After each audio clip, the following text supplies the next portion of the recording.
Once you turn on your calculator, you're going to hit this button here, the y equals button. If there's something in there, you're going to want to clear it out.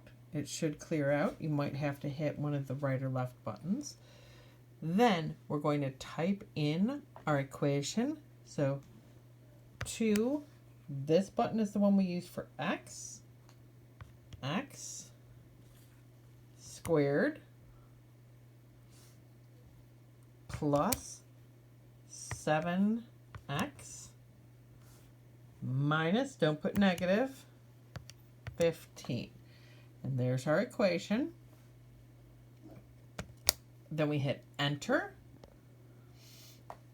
Now, hit the second button, and then the button that says trace. See how above it in little blue letters it says calc? That's the button we want. Then we hit the down button one to say 0. Enter. And we get our graph. And you see right here it says left bound with a question mark.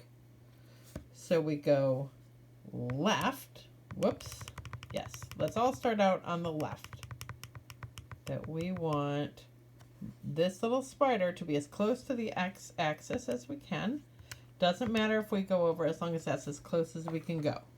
Now, once we've got that, we say, okay, it wants the left bound. So we hit the left button one time, and then hit enter. Then it says right bound. So we hit the right button 2 times and hit enter. Then it says guess. You are welcome to guess if you want. I don't want to, so I'm just going to hit enter, and it'll tell me my 0 right here is -5. So that's one of my answers.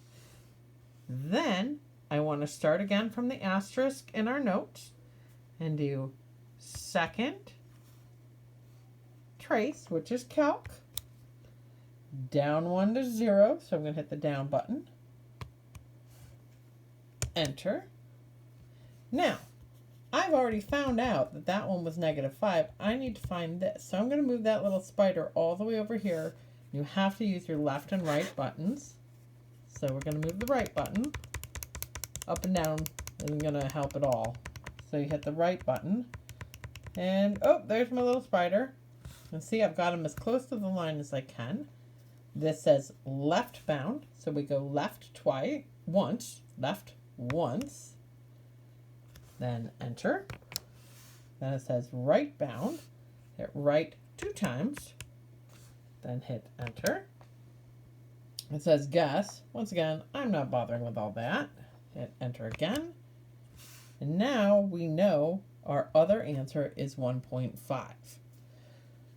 If the directions say put it in your calculator or round to 2 decimal places, decimals are fine. Otherwise, you're going to have to turn that into a fraction.